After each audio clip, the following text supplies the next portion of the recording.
Baik, Assalamualaikum warahmatullahi wabarakatuh. Perkenalkan, nama saya Nabila Azara, NPM 2408260186. Di sini saya akan mengambil blok obstetri.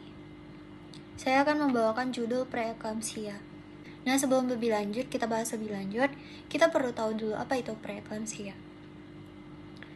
Preeklamsia adalah komplikasi kehamilan yang ditandai dengan tekanan darah tinggi setelah usia kehamilan yaitu 20 minggu.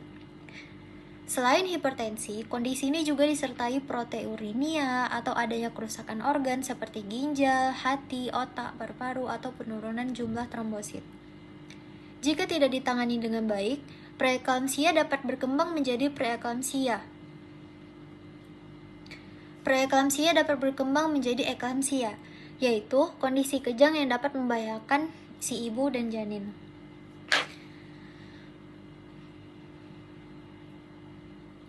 Kemudian kita bahas yang kedua, faktor resiko. Beberapa ibu hamil itu memiliki resiko yang lebih tinggi mengalami preeklamsia.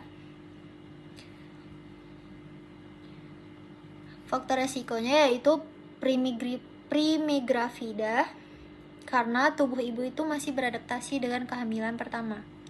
Kemudian riwayat preeklamsia, baik pada kehamilan sebelumnya maupun dalam keluarga. Kemudian usia ibu kurang dari 20 tahun atau lebih dari 35 tahun. Karena resiko komplikasi kehamilannya itu jadi lebih tinggi. Kemudian kehamilan kembar yang membuat si plasenta itu bekerja lebih berat. Kemudian juga bisa karena obesitas, karena dapat mengganggu fungsi si pembuluh darah. Kemudian bisa disebabkan karena hipertensi kronis, yaitu tekanan darah tinggi sebelum hamil. Kemudian bisa karena diabetes mellitus yang dapat merusak pembuluh darah. Kemudian bisa karena penyakit ginjal kronis yang mempengaruhi fungsi ginjal selama kehamilan. Yang terakhir karena penyakit autoimun seperti SLE yang dapat mengganggu fungsi pembuluh darah dan plasenta.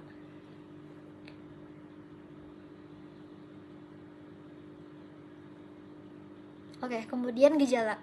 Gejala preeklamsia dapat muncul secara bertahap maupun tiba-tiba. Gejala yang sering ditemukan yaitu tekanan darah tinggi yang biasanya diketahui saat pemeriksaan ANC. Kemudian sakit kepala hebat yang tidak membaik dengan obat biasa. Kemudian pandangan kabur, melihat kilatan cahaya atau penglihatannya itu menjadi buram. Kemudian bengkak pada wajah, tangan, dan tungkai akibat penumpukan cairan, atau kita sebut dengan edam. Kemudian nyeri ulu hati akibat gangguan pada hati. Kemudian mual dan muntah, terutama bila muncul setelah usia kehamilan 20 minggu. Kemudian jumlah urinnya berkurang karena fungsi ginjalnya kan terganggu. Kemudian bisa jadi sesak napas pada kasus berat akibat penumpukan dari cairan di paru-paru. Selanjutnya, pencegahan. Meskipun preeklamsia tidak selalu dapat dicegah, resikonya dapat dikurangi dengan beberapa cara. Yaitu pertama, melakukan pemeriksaan kehamilan atau kita kenal dengan ANC itu secara rutin, sehingga tekanan darah dan kondisi ibu serta janin dapat dipantau. Kemudian yang kedua, mengontrol tekanan darah secara berkala, terutama pada ibu yang memiliki riwayat hipertensi. Kemudian, mengkonsumsi aspirin dosis rendah pada ibu dengan resiko tinggi sesuai anjuran dokter untuk membantu menurunkan resiko preeklamsia. Kemudian mengkonsumsi suplemen kalsium bila asupan kalsium dari makanannya berkurang. Kemudian menerapkan pola hidup sehat seperti makan makanan bergizi seimbang, melakukan aktivitas fisik ringan sesuai anjuran, dan menjaga berat badan ideal. Kemudian mengenali tanda bahaya kehamilan sehingga ibu dapat segera mencari pertolongan medis apabila muncul keluhan.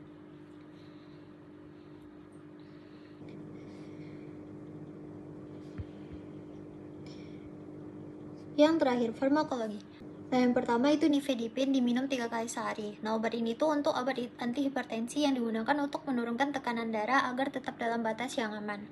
Kemudian yang kedua, magnesium sulfat atau MgSO4 itu diberikan pada preeklamsia berat untuk mencegah atau mengatasi kejang. Obat ini bukan untuk menurunkan tekanan darah, tetapi untuk melindungi sistem saraf ibu. Kemudian labetamol atau hidralazin itu tuh digunakan pada kondisi hipertensi berat untuk menurunkan tekanan darah dengan cepat sehingga resiko stroke dan komplikasi lain dapat berkurang.